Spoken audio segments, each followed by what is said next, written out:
Hello viewers, welcome to my page এবং চ্যানেলে সকলকে স্বাগত। আজকে আমি দেখাবো স্ন্যাপচ্যাট এর মাধ্যমে কিভাবে আপনি এক প্রফেশনাল ভাবে এডিটিং করতে পারবেন মাত্র এক ক্লিকের মাধ্যমে, এবং স্ন্যাপচ্যাট এর মাধ্যমে কিভাবে আপনি আপনার নিজের ফটোকে কিভাবে প্রফেশনাল ভাবে কোয়ালিটিতে গড়ে তুলবেন। এই ভিডিওটি সম্পূর্ণ দেখুন এবং এই ভিডিও অনুসারে আপনি ফটো সহজেই। চলুন ভিডিওটি শুরু করা যাক। প্রথমে আপনি আপনার গ্যালারি শুরু করবেন। গ্যালারিটি শুরু করার পর এখান থেকে আপনার স্ন্যাপচ্যাট অ্যাপটি ওপেন করবেন। এখান থেকে আপনার যদি স্ন্যাপচ্যাট অ্যাপটি যদি আপনার না থাকে তাহলে আপনি এটি প্লে স্টোর থেকে ডাউনলোড করবেন অথবা ক্রোম ব্রাউজার থেকে এটি ডাউনলোড করে নেবেন।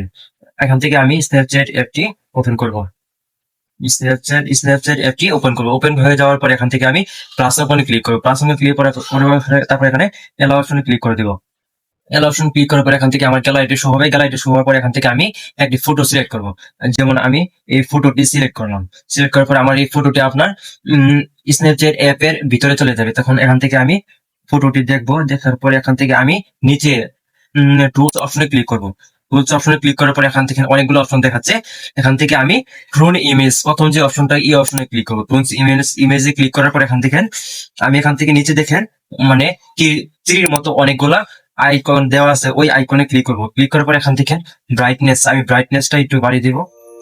এখান থেকে আমি ব্রাইটনেসটা একটু বাড়িয়ে দিলাম এবং নিচে যে কন্ট্রাস্ট এটা একটু আমি কমিয়ে দিলাম। আমার মতো সেম এরকম করে নেবেন। আমি 6 কথা নিলাম। এটা আমি এখান থেকে 9 এখান থেকে আমি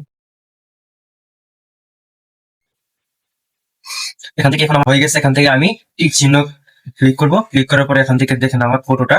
এখান থেকে আবার আমি টুলসে ক্লিক করব। ক্লিক করার পরে এখানে আমি ব্যাকগ্রাউন্ডটি এখান থেকে আমি লেন্স ব্লারে ক্লিক করব। ক্লিক করার পরে এখান থেকে আমার লেন্স ব্লারটি দেওয়া যাচ্ছে। এখান থেকে আমি ছোট করে আমি নিচে নিয়ে আসবো। নিচে নিয়ে আসার পরে এখান থেকে আমি একটু কমে দেবো। আমি 20-30 পর্যন্ত এখানে আমি রাখবো।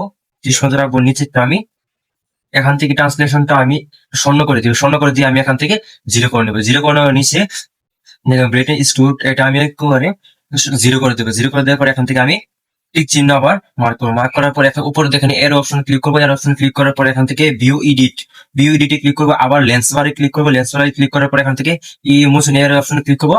করার পর এখান থেকে আমার ফটোটি নিয়ে আসছে। আবার এখান থেকে আমি ব্রাইটনেসটা এক করে 50 রাখবো। এখান থেকে আমি জুম করে নিয়ে ফটোটি জুম করবো। জুম করে নিয়ে আসছে আমার ফটো স্মুথ করে নিব। ফটোটি এখান থেকে আপনি জুম করে সম্পূর্ণটি এভাবে আমার মতো এরকম ভাবে করে নেবেন।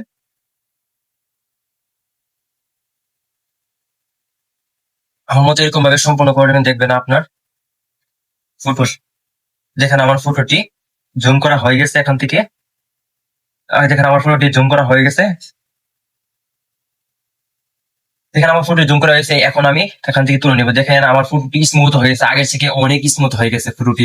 দেখেন আপনিও পারবেন এক ক্লিকের মাধ্যমে এরকম প্রফেশনাল ফটো এডিট করতে। নতুন ভিডিও পেতে চ্যানেলটি সাবস্ক্রাইব এবং লাইক কমেন্ট শেয়ার করে পাশে থাকুন। এখন যদি ভিডিওটি ভালো লাগে থাকে তাহলে চ্যানেলটি সাবস্ক্রাইব করুন এবং এরকম নতুন নতুন প্রফেশনাল ভিডিও পেতে চ্যানেলটি সাবস্ক্রাইব এবং লাইক কমেন্ট শেয়ার করে পাশে থাকুন। ধন্যবাদ। তোর ছাড়া এখন আমি